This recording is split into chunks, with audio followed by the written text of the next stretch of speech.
রাসূলুল্লাহ সাল্লাল্লাহু আলাইহি ওয়াসাল্লাম কী করেছেন? তিনি মসজিদের মধ্যে একটা খিমা বেঁধেছেন, ছোট্ট একটা জায়গা করেছেন যেখানে তিনি সৃষ্টির অন্য লোকদের থেকে আলাদা হয়ে যেতেন। এখানে তিনি একান্তভাবে তাঁর রবের ইবাদত করতেন। ঈমানদার একটা সময় বের করতে হবে তার রবের সাথে একান্ত হওয়ার জন্য। একান্ত হলে তার চোখ দিয়ে পানি আসবে, সে চিন্তা করবে আমাকে কবরে যেতে হবে, কবরে কেউ আমার সাথী হবে না, হাসরের মাঠে আমাকে থাকতে হবে, আমার রব আমাকে যদি উদ্ধার না করে আমি এই বিপদ থেকে উদ্ধার পেতে পারবো না। আমার রবের কাছে আমাকে যেতে হবে, তার কাছে আমার সব হিসাব দিতে হবে।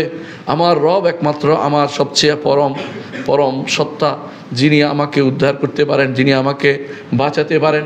একান্ত হলে অনেক কিছুই মনে হবে। এই জন্য রাসূলুল্লাহ সাল্লাল্লাহু আলাইহি ওয়াসাল্লাম হাদিসটি স্মরণ করুন, তিনি বলেছেন ওই ব্যক্তিকে আল্লাহ আরশের নিচে ছায়া দিবেন যেই ব্যক্তি একান্ত হওয়ার পরে তার চোখ থেকে পানি পড়ে গেছে এবং সেই ব্যক্তি আল্লাহর ভয়ে একান্ত হয়ে চোখ থেকে পানি ছেড়ে দিয়েছে। আল্লাহ তাআলা তার জন্য আরশের নিচে ছায়ার ব্যবস্থা করবেন। এই সুযোগ আপনি রমাদান মাসে নিতে পারেন, এই সুযোগ রমাদান মাসের শেষে নিতে পারেন।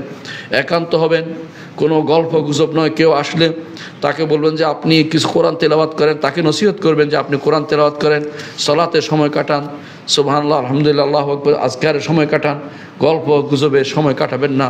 অনেকে আছে মসজিদে বসেই গল্প শুরু করে দিচ্ছেন, সেটা ঠিক নয়। এই সময়টুকু আল্লাহর জন্য একান্ত হওয়ার চেষ্টা করবেন। রাসূলুল্লাহ সাল্লাল্লাহু আলাইহি ওয়াসাল্লাম এটাই করতেন। রাসূলুল্লাহ সাল্লাল্লাহু আলাইহি ওয়াসাল্লাম 20 রমাদানের রাত্রিতে সূর্য ডুবার আগেই বা সূর্য ডুবার সময় তিনি ঢুকে যেতেন এতেকাফে ঢুকে যেতেন।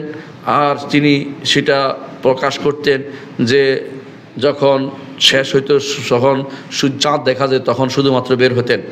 রাসূলুল্লাহ সাল্লাল্লাহু আলাইহি ওয়াসাল্লাম এতেকাফ অবস্থায় তিনি অবিন্যস্ত থাকতেন না। এতেকাফ অবস্থা এই নয় যে আমি সবসময় ময়লা নিয়ে থাকবো, তা কিন্তু না। রাসূলুল্লাহ সাল্লাল্লাহু আলাইহি ওয়াসাল্লাম শরীর পরিচ্ছন্নের ব্যবস্থা রাখতেন। কখনো কখনো তিনি তার মাথা আঁচড়াতেন।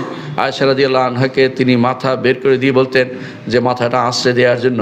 সুতরাং আপনি মাথা আঁচড়াতে পারবেন, অর্থাৎ এই অর্থ এতেকাফ থাকার অর্থ এই নয় যে আপনি নিজেকে অপরিচ্ছন্ন অবস্থায় রাখবেন। রাসূলুল্লাহ সাল্লাল্লাহু আলাইহি ওয়াসাল্লাম তার এতেকাফ থেকে বের হয়ে রুগী দেখতে যেতেন না, জানাজা হাজির হতেন না, স্ত্রীর সহবাস করতেন না, স্ত্রীর কাছে যেতেন না। এই জন্য আপনিও সেটা করতে পারবেন না।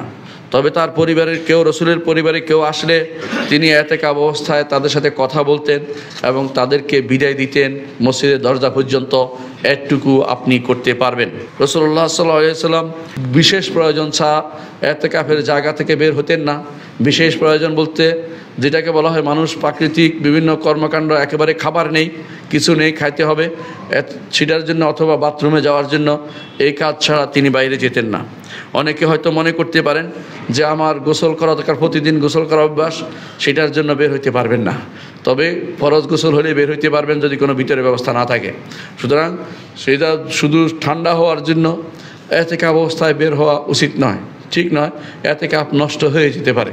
যে জিনিস না হলেই নয় সেটাই শুধুমাত্র সেটার জন্য শুধু বের হইতে পারবেন, যেটা সুন্নত পর্যায়ের কোনো কাজের জন্য এতেকাফ থেকে বের হইতে পারবেন না।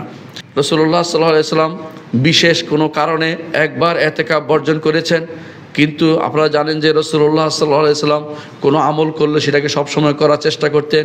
সেই জন্য তিনি পরবর্তী শাওয়াল মাসে সেটাকে কাজা করেছেন। কিন্তু আমাদের জন্য সেটা কাজা করা জরুরি না, কারণ রাসূলুল্লাহ সাল্লাল্লাহু আলাইহি ওয়াসাল্লামের যেই কিছু জিনিস আছে তিনি একান্তভাবে সব কাজ করতেন, সেটা সব কিছু একান্ত কাজগুলি আমাদের জন্য কর্তব্য নয়।